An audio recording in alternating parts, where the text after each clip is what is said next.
Lola Alea, um, si Bimbi po kasi, nangungulit po kasi si Bimbi, Lola Alea. Gusto niya, gusto niya kasing maglibot. Sabi ko naman, sabi ko, Lola, wala kaming pera ni Bimbi.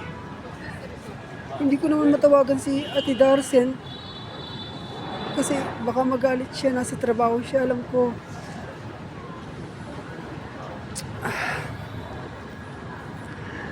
Apo, Boka, sabihin mo kay Bimbi, magtiis-tiis lang siya. Pag dumating si Ate Darcen niya, ililibot ka mo siya sa mall, pangako, promise ka mo sa kanya, utu-utuin mo lang siya. Lola Alea, ang kulit-kulit nitong bata na to eh. Sinabi ko na nga sa kanya, hintayin na lang niya si Ate Darcen. At sasabihin, sinabi ko rin sa kanya, marami siyang pasalubong pag uwi ni Ate Darcen. Bimbi, okay, narinig mo yung sabi ni Lola Alea. Hintayin mo na lang si Ate Darcen, ha? Darating na din si Ate Darcen, marami kang pasalubong at lilibo tayo sa mall, okay?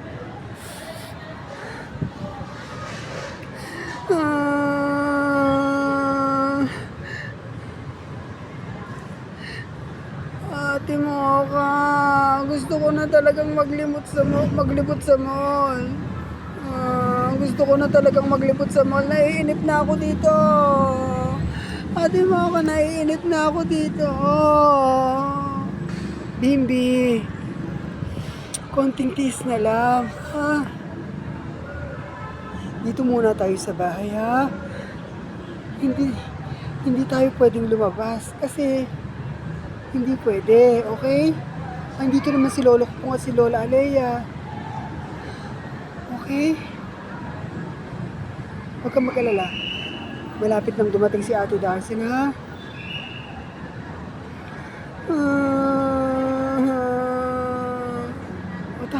Tana, Bimbi, tana.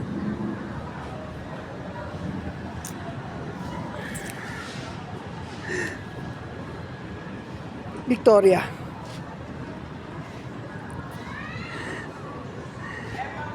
Pabalik-balik ka rin naman sa ibang bansa. Wala ka bang makikitang katulong doon ni Matthew? Alam mo namang busy ako sa ospital, di ba?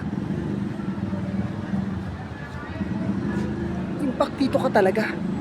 Ako pa uutusan mo, nandito ka sa Pilipinas. How dare you?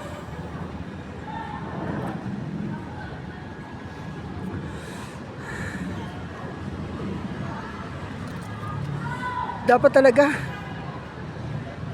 hindi ka na lang bumalik rito sa Pilipinas eh. Dapat doon ka na lang sa pinuntahan mo.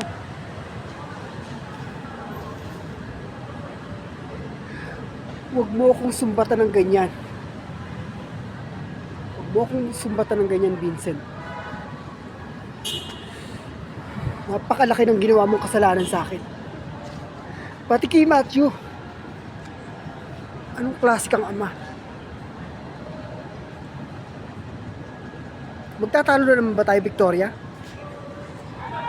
Wala ka nang ginawa kundi kulutin ako tungkol dyan. Napakakulit mo naman, di ba? Di ba sabi ko sa'yo, ako na bahala. Hindi ka ba makapaghintay, Victoria?